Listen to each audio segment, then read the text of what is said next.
नमस्कार दोस्तों, welcome back to motor defined. मैं हूं आपका होस्ट और दोस्त अरिंदम घोष और आज फाइनली मैं आप लोगों के लिए लेकर हाजिर हूं 2026 केटीएम ड्यूक 250। और टाले थंबनेल से आप लोगों ने समझ ही लिया है, वीडियो के दौरान मैं आप लोगों के साथ इस बाइक की एक डिटेल राइड रिव्यू शेयर करूंगा। लेकिन सिर्फ राइड एक्सपीरियंस ही नहीं दोस्तों, यहां पर नई कलर कंपनी इंट्रोड्यूस करी है, इसके बारे में बात करेंगे और साथ ही फीचर, स्पेसिफिकेशन, प्राइस हो या माइलेज, एवरीथिंग इन डिटेल यहां पर डिस्कशन करेंगे राइड रिव्यू के साथ, सो दैट वीडियो के एंड तक आप लोगों को एक यहां पर क्लियर आइडिया मिल जाए कि अगर आप इस बाइक को खरीदना चाहते हैं कंपटीशन की और बाइकों के साथ भी अगर आप कंपेयर कर रहे हैं तो खरीदना ये बाइक आप लोगों के लिए कितना बेहतरीन हो सकता है। और दोस्तों आगे बढ़ने से पहले very special thanks to KTM Krishnanagar West Bengal for providing me this bike, ताकि मैं आप लोगों तक ये रिव्यू यहां पर पहुंचा सकूं। वेस्ट बंगाल के कृष्णनगर या आसपास के एरिया में अगर आप रहते हैं, कोई भी आप यहां पर केटीएम या बजाज की प्रोडक्ट खरीदना चाहते हैं, शोरूम को आप डेफिनेटली कांटेक्ट कर सकते हैं। डिटेल्स ऑलरेडी आप लोगों ने अपने स्क्रीन पर देख ली है। तो चलिए दोस्तों स्टार्ट करते हैं। अब रिव्यू की शुरुआत दोस्तों वॉक अराउंड के साथ करेंगे, हर वीडियो की तरह जो की है ये आप लोग देख लीजिए। केटीएम की ब्रांडिंग के साथ वेव की जैसे आप लोगों को पहले मिल रहा था वही है। टैंक माउंटेड की स्लॉट ये भी आप लोगों को पहले जैसे मिल रहा है। तो मेन चेंज क्या है? मेन चेंज आप लोगों को यहाँ पर इसकी जो कलर है इसमें आप लोगों को मिलेगा। बाकी पहले आप लोगों को एटलांटिक ब्लू, देन आप लोगों को ऑरेंज मिल जाता था, इलेक्ट्रॉनिक ऑरेंज, एंड देन आप लोगों को एक ब्लैक कलर भी मिलता था। अभी आप लोगों को यहाँ पर ये जो एक नई कलर है, आप इसको मेटालिक सिल्वर कलर कह सकते हैं, ठीक है। ये कलर आप लोगों को बिल्कुल मिल रहा है। मैं आप लोगों को एक बार 360 व्यू इसकी देना चाहूँगा। आप सिल्वर कलर आप लोगों को यहाँ पर मिल रहा है 250। यहाँ पर आप देख सकते हैं ब्रांडिंग करी गई है। ड्यूक का भी यहाँ पर आप लोगों को जो ब्रांडिंग है ये आप लोगों को बिल्कुल दिखेगा। फ्रंट में कंप्लीटली ब्लैक में इसको रखने की कोशिश करी गई है। मैं आप कह सकते हैं मडगार्ड भी ब्लैक में है। देन काफ़ी बार ऐसा होता है कि कैमरा में जो कलर देखते हैं और रियल कलर में थोड़ा सा डिफरेंस होता है, लेकिन यहाँ पर आप लोगों को कैमरा में भी कलर रियल ही दिख रहा है, ठीक है। मेटालिक मिल रहा है और अगर मैं आप लोग क्लोज व्यू दे सकूँ तो स्पार्कलिंग जो इफेक्ट है ये आप लोगों को मिल रहा है। और इसको आप डार्क आप कह सकते हैं ग्रे कलर समझ में आप लोगों को बिल्कुल आता है। ये कंप्लीटली इसको ब्लैक रखने की कोशिश करी गई है। व्हाइट कलर का आप लोगों को ये जो सस्पेंशन है ये आप लोगों को मिल जाएगा। रियर में अगर आप लोग देख रहे हैं ब्लैक है, और जैसे आप लोगों ने राइट में देखा है लेफ्ट में भी आप लोगों को चीज़ें ऑलमोस्ट सिमिलर ही मिल रहा है। तो ये जो कलर है ये मैंने आप लोगों को 360 व्यू में बताया है। बाकी प्राइस पहले जैसे ही है, कितनी आप पे कर रहे हैं बात करेंगे इसके बारे में एग्जैक्टली। लेकिन उससे पहले समझ लेते हैं कि ओवरऑल चीज़ें हमें यहाँ पर कंपनी ऑफर क्या करती है। एक बार अगर मैं आप लोगों को की जो है ऑन करके बताऊँ तो आप देख सकते हैं ये जो DRL ये आप लोगों को चलता हुआ दिखेगा। और अगर मैं यहाँ पर इग्निशन को ऑन कर रहा हूँ तो हाई बीम, लो बीम, पास लाइट, ये रहा हाई बीम, लो बीम और पास लाइट आप लोग कुछ इस तरीके से यहाँ पर ऑपरेट भी कर सकते हैं। और साथ ही अगर आप लोग देख रहे हैं यहाँ पर जो हैजार्ड लैंप का सेटअप है ये भी आप लोगों को मिल जाएगा। LED इंडिकेटर ये आप लोगों को यहाँ पर बिल्कुल मिल रहा है। अब इसको हम लोग यहाँ पर करते हैं बंद। बाकी अगर आप लोग देख रहे हैं WP एपेक्स के यहाँ पर 43mm का जो USD फोक है पहले जैसे अभी भी मिलेगा। तगड़ा वाला फाइबर का मडगार्ड है। 110/70 सेक्शन तक का tyre with 17 inches of beautiful alloy wheel ये भी आप लोगों को बिल्कुल मिलेगा। चाहे आप फ्रंट देख रहे हो या फिर आप रियर टायर देख रहे हो, दोनों ही आप लोगों को रेडियल भी मिल जाता है। तो ये सेफ्टी बढ़ती है, ठीक है। और ग्रिप वगैरह अच्छा और बनता है। माइलेज भी कहा जाता है कि और बेटर मिलता है बिकॉज ऑफ रेडियल टायर। इसके बारे में आगे चलते बात करेंगे। लेकिन हाँ, डुअल चैनल ABS है, फ्रंट और रियर दोनों ही आप लोगों को यहाँ पर ब्रेक में ABS मिल जाएगा। और स्विचेबल भी है, सुपर मोटो ABS। मतलब अगर आप रियर टायर में ABS ऑफ करना चाहते हैं ब्रेक में तो वो भी कर सकते हैं आप, अगर आप स्टंट वगैरह करना चाहते हैं तो। साथ ही अगर देख रहे हैं तो 320mm का बड़ा सा ये जो डिस्क है आप लोगों को यहाँ पर रेडियली माउंटेड बाइब्रेक कैलिपर के साथ भी आप लोगों को बिल्कुल मिलेगा। अब अगर आप लोग इसके टफेस्ट कॉम्पिटिटर एक्सट्रीम 250R से भी कंपेयर कर रहे हैं तो सस्पेंशन हो या फिर हो ब्रेक या टायर आप लोगों को सिमिलर मिलेगा, लेकिन वहां पर टायर आपको रेडियल नहीं मिलता है। बाकी देखिए ये ऑन पेपर है, चलाते वक्त क्या डिफरेंस आप लोगों को मिल रहा है, ये कितनी अच्छी परफॉर्मेंस दे रही है, आगे चलाते हुए बात करेंगे। लेकिन अगर आप नीचे कमेंट करते हैं तो मैं कोशिश करूंगा कि एक डिटेल कंपैरिजन की वीडियो एक्सट्रीम 250R के साथ मैं आप लोगों को जल्द से जल्द चैनल पर ला सकूं। अब अगर इंजन के बारे में बात करी जाए तो उससे पहले आप लोग देख लीजिए यहाँ पर थोड़ी सी कर्व वाली जो सेटअप है रेडिएटर का ये आप लोगों को मिल रहा है। और काफी तगड़ा वाला यहाँ पर ये जो क्रैश गार्ड है ये भी आप लोगों को मिल रहा है। इंजन की जहां तक बात है आप देख सकते हैं लिखा ही है यहाँ पर 249.07 cc। यहाँ पर आप लोग को लिक्विड कूल फिलेटेड इंजन जो है ये आप लोगों को बिल्कुल मिलेगा। बाकी LC4C इंजन कुछ ही दिनों पहले कंपनी ने अपडेट डाली थी, लिक्विड कूल 4-स्ट्रोक कॉम्पैक्ट इंजन। और पावर अगर आप लोग देख रहे हैं 31 PS तक का मिलेगा। और टॉर्क अगर आप लोग देख रहे हैं तो 25 Nm तक का मिल जाता है। आप अगर देख रहे हैं टॉर्क तो एक्सट्रीम 250R में भी सेम है, लेकिन पावर वहाँ पर 1 PS कम है। यहाँ पर 31 है, वहाँ पर आपको 30 मिल जाता है। बाकी यहाँ पर आप लोग को स्लीपर असिस्ट क्लच मिल जाएगा। यहाँ पर आप लोगों को क्विक शिफ्टर प्लस मिलता है।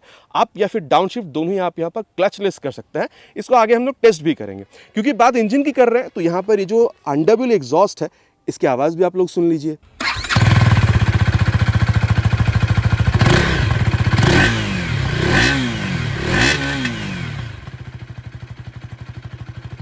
बाकी कैसी लगी आवाज़ नीचे कमेंट पर लिखकर बताना प्लीज़ नहीं भूलिएगा।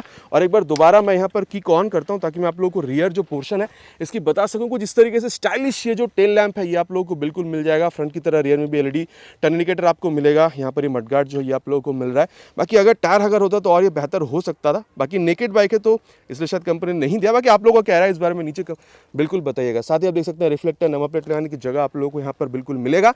टायर अगेन अगर आप लोग देख रहे हैं तो 150/60 सेक्शन तक का टायर जो है ये आप लोगों को बिल्कुल मिल रहा है। और अगेन मैंने ऑलरेडी कहा है कि ये रेडियल टायर आपको मिलेगा। फ्रंट की तरह रियर में भी जो आप व्हील देख पा रहे हैं काफी खूबसूरत दिखती है। साथ ही 240 mm तक का यहाँ पर ये जो ब्रेक डिस्क है ये आपको मिलेगा बाइब्रेक कैलिपर के साथ। और अगर आप लोग देख रहे हैं यहाँ पर ये जो एल्यूमिनियम स्विंग आर्म है ये आप लोगों को यहाँ पर बिल्कुल मिल रहा है। आप देखिए ये प्रीमियम प्रोडक्ट है और छोटी छोटी इन्हीं चीज़ों की वजह से आप लोगों को यहाँ पर प्राइस भी ज़्यादा पे करना होता है। बताऊंगा मैं आप लोगों को यहाँ पर, ठीक है। ये जैसे एल्यूमिनियम स्विंग आर्म हो गया, ठीक है। देन आप लोग को रेडियली माउंटेड बाइब्रेक कैलिपर जो ये मिल रहा है। देन अगर आप लोग देख रहे हैं जो मिरर वगैरह है इन्हीं सारी चीज़ों की वजह से प्राइस धीरे धीरे इंक्रीज हो जाती है। तो इसके बारे में आगे हम लोग बात बिल्कुल करेंगे। तो यहाँ पर 150/60 सेक्शन तक की टायर, 240 mm तक का डिस्क और 10 step preload adjustable WP apex की जो मोनोशॉक सस्पेंशन है ये भी आप लोगों को मिल रहा है। अब अगेन अगर आप इसको एक्सट्रीम के साथ कंपेयर करते हैं तो ऑलमोस्ट सिमिलर सेटअप ही वहाँ पर आपको मिलेगा। बाकी वहाँ पर रियर टायर भी आप लोगों को आप कह सकते हैं रेडियल ही समझ में आता है। और वहीं अगर मैं आप लोगों को लेफ्ट पोर्शन के बारे में बताऊं तो देखिए यहाँ पर जो साड़ी गार्ड है ये आप लोगों को बिल्कुल मिलेगा। अब स्पोर्टी बाइक है तो यहाँ पर वो लेडी शूटर्स होने का कोई सवाल ही नहीं आता है। बाकी आप देख सकते हैं यहाँ पर आप लोगों को ये जो ओपन सिस्टम है ये मिल रहा है। मेन स्टैंड पहले भी नहीं था, साइड स्टैंड आपको मिलेगा और side stand cut off sensor भी मिल जाता है। साथ ही आप लोगों को यहाँ पर 6 स्पीड गियर बॉक्स मिलता है, 1 डाउन एंड 5 अप। और साथ ही अगर आप लोग देख रहे हैं तो यहाँ पर ये जो सीट है यहाँ पर इसकी कुशनिंग वगैरह के बारे में आगे बात करेंगे, लेकिन स्पेस काफ़ी सही दिख रहा है। चाहे आप बैठ रहे हो या फिर पिलियन के साथ बैठने के लिए, बैठ के पकड़ने के लिए काफ़ी अच्छा खासा यहाँ पर जो ग्रैब हैंडल है ये भी आप लोगों को दिख रहा है। और सीट हाइट जो है 800 mm तक का आपको मिलेगा। तो अगर आपकी हाइट अराउंड 5'6" तक है तो ये मेरे हिसाब से प्रॉब्लम बहुत ज़्यादा नहीं होना चाहिए। बाकी टैंक मेटालिक ऑलरेडी मैंने कहा है और ये आप लोगों को यहाँ पर 15 लीटर तक का मिलता है। माइलेज आप यहाँ पर अप टू 35 kmpl जो है बिल्कुल एक्सपेक्ट कर सकते हैं। और इसको अभी यहाँ पर करते हैं बंद। बाकी अगर आप लोग ग्राउंड क्लियरेंस देख रहे हैं ये भी काफ़ी बढ़िया आपको मिलता है, 176 mm तक का। और वेट जो है ये आप लोगों को यहाँ पर 162.8 किलोग्राम का मिलता है। अब ग्राउंड क्लियरेंस ये भी आप लोगों को एक्सट्रीम से यहाँ पर बेहतर मिल रहा है। वेट जो है वो भी आप लोगों को एक्सट्रीम से यहाँ पर मुकाबले कम दिख रहा है। इनफैक्ट एक्सट्रीम में आप लोगों को 806 तक का सीट हाइट मिलता है, यहाँ पर उससे भी कम है। तो अगर आपकी हाइट एक्सट्रीम के मुकाबले अगर आप देख रहे हैं तो यहाँ पर अगर आप अगर आपकी हाइट थोड़ी सी छोटी भी है तो भी आप इस बाइक को मैनेज कर पाएंगे, ठीक है। मैं कंपैरिजन देने की कोशिश कर रहा हूँ। और वहीं अगर आप लोग इसकी हैंडल बार देखते हैं काफ़ी चौड़ी है। और ये सीटिंग पोजीशन के बारे में आगे चलते हुए बात हम लोग बिल्कुल करेंगे, लेकिन मैं इसको एक बार ऑन कर देता हूँ। मैंने आपको ऑलरेडी आपको बताया high beam low beam password के लिए स्विच, आपको यहाँ पर हजार्ड लैंप का स्विच मिल रहा है। ये डिजिटल तो है, साथ ही यहाँ पर ये ब्लूटूथ एनेबल्ड भी है। टॉगल करने के लिए सारे स्विचेस जो ये आपको मिलेगा। ये टर्न सिग्नल आप लोगों को मिल रहा है, ठीक है। और हॉर्न आपको काफ़ी अच्छा खासा मिल जाएगा। ये किल स्विच और नीचे इंजन ऑन करने का स्विच। बाकी एग्जॉस्ट हॉर्न मैंने आपको सुनाया है। E20 की स्टिकरिंग है, मतलब फ्लेक्सिबल से भी आप यहाँ पर इस इंजन को रन कर पाते हैं। बाकी अगर देखा जाए तो यहाँ पर ये जो C type mobile charging port है ये भी आप लोगों को यहाँ पर बिल्कुल मिलेगा। और TFT कंसोल तो आप लोगों ने पहले ही देखा था, यहाँ पर इसको अपडेट मिल चुका था। कुछ इस तरीके से यहाँ पर आप लोगों की जो एनिमेशन है ये बिल्कुल मिलता है। यहाँ पर टैकोमीटर आप लोगों को मिल रहा है, ठीक है। ये देखिए यहाँ पर टाइम आप लोगों को दिख रहा है, ठीक है। यहाँ पर आप लोगों को गियर पोजिशन सेंसर बता रही है, स्पीडोमीटर आप लोगों को यहाँ पर ये बता रही है। और ये सारी इन्फॉर्मेशन आप लोगों को यहाँ पर बिल्कुल दिख रहा है। साथ ही अगर आप लोग देख रहे हैं मोटरसाइकिल यहाँ पर राइड मोड, ठीक है, स्ट्रीट और ट्रैक, 2 मोड आपको मिल रहा है। ट्रैक मोड में हल्की से आप लोगों को एक्सेलरेशन बेहतर मिलता है, बहुत ज़्यादा डिफरेंस नहीं है। ABS में मैंने ऑलरेडी कहा है कि 2 मोड आपको मिल जाता है, रोड या फिर सुपर मोटो में अगर जाएंगे तो रियर ABS ऑफ हो जाती है। साथ ही अगर आप लोग देख रहे हैं तो यहाँ पर बाइक इन्फो, ठीक है, coolant temperature, fuel range, battery odometer, service warning, 3 warning है, ठीक है। ये सारी चीज़ें आप देख सकते हैं। साइड स्टैंड लगी हुई है, किल स्विच प्रेस्ड और यहाँ पर फ्यूल रिजर्व में है, ये सारी चीज़ें बता रही है। और अगर आप देख रहे हैं तो यहाँ पर ट्रिप 1 या फिर ट्रिप 2 की जो इन्फो है ये भी आप लोग यहाँ पर देख पाएंगे। और अगर मैं आप लोग को सेटिंग्स में जाकर बताऊँ तो यहाँ पर फेवरेट्स में यहाँ पर आप जो भी सिलेक्ट करते हैं, ठीक है, मैं आपको बता देता हूँ। इन 4 फेवरेट में जो भी सिलेक्ट करते हैं यहाँ पर आपको एक्जैक्टली वही दिखता है। क्विक सिलेक्टर तो ये भी आप या फिर डाउन, आप जो भी यहाँ पर करना चाहें। कनेक्टिविटी यहाँ पर अगर आप लोग KTM को जो कनेक्ट ऐप है मोबाइल में डाउनलोड इंस्टॉल करके थ्रू ब्लूटूथ अगर आप कनेक्ट करते हैं तो turn button navigation, call, SMS ये सारी चीज़ें आप लोग यहाँ पर बिल्कुल इस्तेमाल कर पाते हैं। कनेक्टिविटी में आप देख सकते हैं ये पूछ रही है फ़ोन पेयरिंग के लिए, हेडसेट पेयरिंग, ठीक है। ये न्यू पेयरिंग अगर आप लोग करते हैं तो ये देखिए सर्च कर रही है अभी। देन हेडसेट टाइप ब्लूटूथ है, कॉर्डेड है, ये आपसे पूछेगी। और अगर आपसे और अगर आप देख रहे हैं तो यहाँ पर क्विक शिफ्टर भी मिलता है, मतलब अप या डाउन शिफ्ट क्लचलेस ये आप बिल्कुल यहाँ पर कर सकते हैं। इसको अगर आप चाहें ऑन या फिर ऑफ ये भी आप कर सकते हैं, बाकी ऑन रहना ही सही है मेरे हिसाब से। तो शिफ्ट लाइट ये भी आप लोगों को 1000 किलोमीटर के बाद ही एक्टिवेट होता हुआ यहाँ पर बिल्कुल दिखेगा। क्लॉक एंड डेट अगर आप सेट करना चाहें ये भी आप सेट कर सकते हैं। क्लॉक की फॉर्मेट 12 घंटे की, 24 घंटे की, जो भी आप सेट कर सकते हैं यहाँ पर। डेट की जो फॉर्मेट है, ठीक है, ये भी आप लोग यहाँ पर बिल्कुल सेट कर पाते हैं कुछ इस तरीके से, जो भी आपको यहाँ पर सही लगता है। इसके अलावा यूनिट्स अगर आप चाहें डिस्टेंस हो, इसकी भी आप ये सारी चीज़ें यहाँ पर सेट कर सकते हैं। टेम्परेचर की जो यूनिट्स हैं या फिर कंजम्पशन का ये जो यूनिट है ये भी आप अपने हिसाब से यहाँ पर आप सेट कर पाते हैं। लैंग्वेज ये इंग्लिश, यूएस, ठीक है, ये सारी जो चीज़ें हैं ये आप लोगों को यहाँ पर बिल्कुल मिलता है, ये देखिए। और एक्स्ट्रा फंक्शन में अगर आप जाएंगे तो कॉल, ऑडियो, ये मैं आपको बताना भूला, तो ऑडियो भी आप लोगों को यहाँ पर मिल जाता है। नेविगेशन तो मैंने बताया है, क्विक शिफ्टर है, रिमोट कंट्रोल मोड जो है ये भी आप लोगों को यहाँ पर बिल्कुल मिलता है। तो ये कुछ चीज़ें आप लोगों को यहाँ पर कंपनी बिल्कुल ऑफर कर रही है। और अगर आप लोग यहाँ पर मिरर देख रहे हैं कितना अच्छा रियर व्यू देती है, इसके बारे में आगे चलते हुए बात हम लोग राइड के दौरान बिल्कुल करने वाले हैं। और अगर मैं आप लोगों को यहाँ पर प्राइस के बारे में बताऊं तो पहले के मुकाबले अगर आप देख रहे हैं, मैंने ऑलरेडी कहा है कि प्राइस इंक्रीज़ नहीं हुई है। ये मैं अगर आप लोगों को वेस्ट बंगाल कृष्णनगर के हिसाब से बताऊं तो 2,56,000 ये आप लोगों को अभी ऑन रोड पे करनी होगी। बाकी अगर आप लोग इसकी जो कॉम्पिटिटर है टफेस्ट एक्सट्रीम 250 से कंपेयर कर रहे हैं तो काफ़ी ज़्यादा ही आप पे कर रहे हैं। बाकी चलिए अब चलते हैं राइड पर, देखते हैं कि राइड एक्सपीरियंस कैसी है, फिर कंक्लूजन पर आकर बात करेंगे कि फिर खरीदना कितना सही होगा अगर कॉम्पिटिशन के मुकाबले इस बाइक को आप यहाँ पर जज कर रहे हैं तो। और दोस्तों अब यहाँ पर राइड रिव्यू की शुरुआत करते हैं of this new 2026 KTM Duke 250 with this matte metallic silver colour. और सीट पर जब आप बैठ रहे हैं, देखिए अगर आपके हेड अराउंड 5.5 तक है तो प्रॉब्लम नहीं होना चाहिए। ऑलरेडी मैंने आप लोगों को सिखाया, सीट हाइट यहाँ पर आप लोगों को 8 सेंट तक के आसपास मिल जाता है। बाकी आप देख सकते हैं रेयर फिटेड फुटपेक जो ये आप लोगों को बिल्कुल मिलेगा यहाँ पर। और देखिए आप जब बैठ रहे हैं तो स्पेस में कमी आपको भी नहीं होगी। इनफैक्ट पिलियन के साथ अगर बैठ रहे हैं तो स्पेस की कमी यहाँ पर पिलियन को भी नहीं होना चाहिए। और हाँ, सीट अगर आप देख रहे हैं तो कंफर्टेबल है, सॉफ्ट नहीं है, लेकिन वो पत्थर पर बैठने वाला जो फील है वो भी आपको नहीं मिलेगा, ठीक है। और हल्का सा सामने की तरफ झुक रहे हैं, हैंडल बार आपको काफ़ी चौड़ा ही यहाँ पर मिलेगा। और चलिए अब स्टार्ट करते हैं।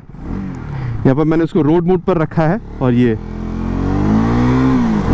सेकेंड गियर, ओहो भाई साहब, मैं तो कहता हूँ KTM का असली मजा ना आपको 250 सीसी से मिलना शुरू हो जाता है। वैसे नीचे भी जब आप जाते हैं 160-200 पर भी अच्छा खासा है, लेकिन 250 सीसी का मजा ही कुछ और है। और 390 पे जाते हैं वो तो पॉकेट रॉकेट है ही, है ना। तो इनिशियल रिस्पांस आप लोगों को यहाँ पर गजब का मिलेगा, ठीक है। और यहाँ पर आप लोगों को क्लचलेस आप या फिर डाउन शिफ्टिंग मिलता है, तो चलिए वो एक बार ट्राई करते हैं। ये थर्ड से फोर्थ पर देखिए, अब फोर्थ से लेकर अगेन थर्ड पर मैंने आपने देखा यहाँ पर मैंने क्लच को हाथ नहीं लगाया था, आप या फिर डाउन शिफ्ट आराम से मैं कर पा रहा हूँ, ठीक है। तो ये जो क्विक शिफ्टर प्लस यहाँ पर दिया गया है ये अच्छा खासा काम कर रहा है। आप शिफ्ट में बहुत सारा झटका नहीं दे रही है। रियर जब आप डाउन शिफ्ट कर रहे हैं तो हल्का सा आपको यहाँ पर झटका मिल सकता है, लेकिन ऐसा कोई आपको मतलब प्रॉब्लम हो रहा है झटके की वजह से, ऐसा नहीं है, ठीक है। तो अच्छा खासा काम कर रही है क्विक शिफ्टर प्लस यहाँ पर। और आप लोगों को यहाँ पर स्लिप रेसिस्ट क्लच भी मिलता है, तो वो भी एक बार देख लीजिए। 3 से लेके 2 पे ले जाके क्लच को आराम से मैंने प्रेस किया था, फिर छोड़ भी दिया है। 3 से 2 पे हम लोग आ गए हैं। रियर टायर लॉक या फिर स्लिप नहीं हुई है। वैसे तो क्विक शिफ्टर प्लस काम कर रही है, वही एनफ था, लेकिन फिर भी क्योंकि स्लिप रेसिस्ट क्लच भी है तो वो भी मैंने आप लोगों को अलग से यहाँ पर परफॉर्म करके बताया है। मान के चलिए आपके सामने यहाँ पर कुछ आ जाता है और आप यहाँ पर हाईवे पर राइड कर रहे हैं, सबसे बेहतरीन तरीका होता है स्पीड को स्लो डाउन करने का। आप यहाँ पर मतलब गियर को डाउन कर दीजिए, ठीक है।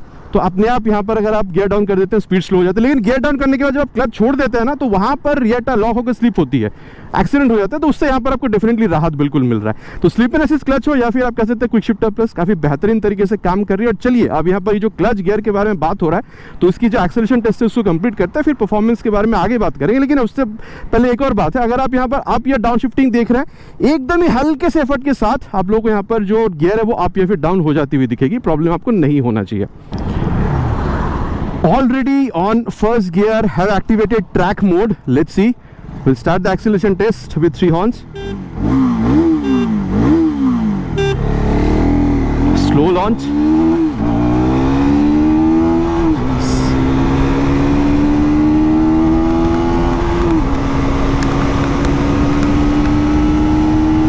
$100 crossed. अब देखिए सही बात अगर मैं बताऊं तो फ्यूल इसमें हल्की सी कम है, तो शायद थोड़ी सी यहाँ पर वो पकड़ने में टाइम ले रही थी, लेकिन मतलब वो नेग्लिजिबल है, ठीक है। मैं आपको इतना कह सकता हूँ कि पहले जैसा ही आप लोगों को एक्सीलरेशन वगैरह जो वो आप लोगों को मिल जाएगा, तुरंत पकड़ लेती है।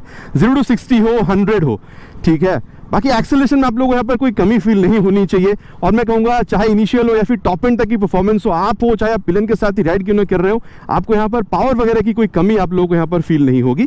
और ये पहले जैसी ही है, आप लोगों को यहाँ पर मतलब कोई एक्सेलरेशन में कोई चेंज जो है वो यहाँ पर समझ में आ नहीं रहा है। अब देखिए एक्सेलरेशन पहले जैसे ऑलरेडी मैंने आप लोगों से कही है, और यहाँ पर आपको स्टेबिलिटी में कोई प्रॉब्लम हो नहीं रहा है। मैं कहूँगा आप लोगों को इंजन हीटिंग की इशू बहुत ज़्यादा होनी नहीं चाहिए, एटलीस्ट यहाँ पर LC फोर्स इंजन के साथ। और अगर आप लोग माइलेज देख रहे हैं 35 तक की मिल जानी चाहिए, ऑलरेडी मैंने आप लोगों से कही है। और चाहे हाई स्पीड, टॉप स्पीड हो या फिर कॉर्नरिंग, गजब रिस्पांस आप लोगों को मिलने वाला है। बाकी वाइब्रेशन की अगर मैं आप लोगों को बताऊं तो 80-85 तक आप लोगों को मिल जाता है, ठीक है। उसके मतलब वो बहुत ज़्यादा एनोइंग नहीं है, लेकिन आप लोगों को मिल जाएगा थोड़ा बहुत वाइब्रेशन। बाकी दोस्तों अगर कंफर्टेबल क्रूजिंग स्पीड देख रहे हैं इस तरीके से हाईवे पर राइड करने के लिए, तो मोटा मोटा आप 100-105 तक भी यहाँ पर मानकर चल सकते हैं। और दोस्तों आप जिस बारे में बात करेंगे वो है इस बाइक की ब्रेकिंग। मोटा मोटा ले चलेंगे 70 के आसपास और 63 पे ले जाके फ्रंट ब्रेक, पीछे देखकर ही ब्रेक किया है भाई, गजब ब्रेकिंग देती है। 320 mm का फ्रंट में जो डिस्क मिल रहा है, काफ़ी अच्छा खासा आप लोगों को ब्रेक रिस्पांस निकाल कर देती है, कोई इसमें दोरा आपको नहीं होनी चाहिए। और हाँ, ABS फील नहीं हुई है, लेकिन जब काम आएगा ABS को, तो ABS भी काम करेगी, ठीक, उससे प्रॉब्लम आप लोगों को नहीं फील होना चाहिए। और रियर में जी हाँ कोई है नहीं। अब रियर ब्रेक भी प्रेस करके देख लेते हैं 60 के आसपास, और ये 63 पे ले जाके रियर 240 mm तक का डिस्क आप लोगों को रियर में मिल जाता है। मैं तो कहूँगा देखिए, वैसे तो प्रोग्रेसिव ही है, जब आप रियर ब्रेक प्रेस कर रहे होते हैं तो हल्का सा वो स्पीड को स्लो डाउन वाला ही फील आप लोगों को यहाँ पर मिलेगा, जैसा अमूमन हर बाइक पे मैं कहता हूँ यहाँ पर भी सेम है, डिफरेंस आपको यहाँ पर मिल नहीं रहा है। लेकिन बेस्ट होता है रियर के संग संग बाद फ्रंट ब्रेक को अप्लाई करने पे, वो भी एक बार चेक करते हैं 70 के आसपास, और ये 71 पे ले जाके रियर विथ फ्रंट है। रेडियली माउंटेड कैलिपर्स वगैरह जो आप लोगों को मिल रहा है, फ्रंट में 320, रियर में 240, गजब आप लोगों को ब्रेक रिस्पांस निकाल कर दे रही है। मेरे हिसाब से तो आप लोगों को ब्रेकिंग में यहाँ पर कोई शिकायत नहीं होनी चाहिए। और अब अगर मैं आप लोगों को यहाँ पर सस्पेंशन के बारे में बताऊं, देखिए ये बात लाजमी सा है कि स्पोर्ट्स नेकेड बाइक है और एक ट्रू स्पोर्ट्स नेकेड बाइक है, KTM की एक एक्सपेंसिव आप प्रीमियम प्रोडक्ट आप कह सकते हैं। तो जो फील आपको एक्जैक्टली मिलना चाहिए USD और मोनशॉक में से, वही आप लोगों को मिल रहा है। थोड़ी सी स्टिफर साइड पर आपको बिल्कुल मिलेगा, high speed, top speed, cornering आप गजब कर सकते हैं। हल्का एकदम ही हल्का फुल्का सा अगर गड्ढा या फिर बम्प है फिर ठीक है, लेकिन थोड़ा सा जहां पर आपको गड्ढा या बम्प मिल गया, थोड़ा भी ज्यादा है, तो वहां पर आपको झटका जो है बिल्कुल फील कराएगी। ये आप लोग मान के चलिए, ठीक है, ये आप लोगों को सोच कर इस बाइक को खरीदना है कि झटका आप लोगों को मिलने वाला है, ठीक है। और जिस तरीके से आप देख रहे हैं, मतलब अगर मैं इस तरीके से खेलने की कोशिश कर रहा हूं तो बाइक ओवरऑल जो फील है मुझे अच्छा खासा दे रही है। मेरी बाइक मेरी बात मान रही है, कंट्रोल में इधर उधर भाग नहीं जा रही है, ठीक है। और फ्रंट सस्पेंशन में से स्टिफनेस जो है, रियर सस्पेंशन में स्टिफनेस, वो तो आपको समझ में आ ही रहा है, ठीक है। और रियर व्यू मेरे काफी अच्छा खासा रियर व्यू दे रही है, speed auto taco, gear position sensor, Bluetooth connectivity, mobile charging port, सब कुछ आपको मिल रहा है। अब देखिए मैं कहूँगा सिटी राइड, ठीक है, डेली कम्यूट भी आप कर सकते हैं, ठीक है, माइलेज भी 35 तक की आप लोगों को मिल जानी चाहिए। लेकिन मैं कहूंगा अगर आप पिलियन के साथ भी कभी ओकेशनल लॉन्ग राइड्स पे भी निकल जाना चाहते हैं, जिस हिसाब से आप बैठ रहे हैं, जो सीट कंफर्ट है, फिर जो राइडर यहाँ पर जो पोजीशन आप लोगों को मिल रहा है, या फिर जिस तरीके से आपको ब्रेकिंग और एक्सेलरेशन दे रही है, मेरे हिसाब से ओकेशनल लॉन्ग राइड पर भी अगर आप निकल जाना चाहते हैं, क्योंकि 6 स्पीड गियर बॉक्स भी आप लोगों को मिल रहा है, तो लिक्विड कूल इंजन के साथ आप लोग निकल सकते हैं, बहुत ज्यादा प्रॉब्लम आपको नहीं होनी चाहिए। बाकी चलिए अब चलते हैं कंक्लूजन पर, फिर जाके बात करेंगे कि इस बाइक को अगर आप इसकी कॉम्प्रेशन के साथ भी कंपेयर करते हैं तो कितना सही होगा ये बाइक आप लोगों के लिए खरीदना। और दोस्तों अबे सत्यवचन की घड़ी, कंक्लूजन का समय कि फिर ये बाइक खरीदना आप लोगों के लिए कितना बेहतरीन हो सकता है। अब देखिए कंपटीशन की अगर बात करी जाए, आप लोगों को जिक्सर 250 मिल जाएगा, बहुत बढ़िया बाइक है, प्राइस ऑलमोस्ट सिमिलर है, इसके परफॉर्मेंस भी काफ़ी सही है। लेकिन मुझे यहाँ पर जो दो चीज़ सबसे ज़्यादा बेहतर लगता है, देखिए वहाँ पर भी ऑयल कूल है, लेकिन वो ऑयल कूल बहुत ज़्यादा बेहतर इंजीनियरिंग वहाँ पर करेगी। लेकिन फिर भी अगर आप लोगों को liquid cool 6 speed gear box चाहिए, ठीक है, आप लोगों के लिए यहाँ पर ये बाइक बिल्कुल मौजूद है।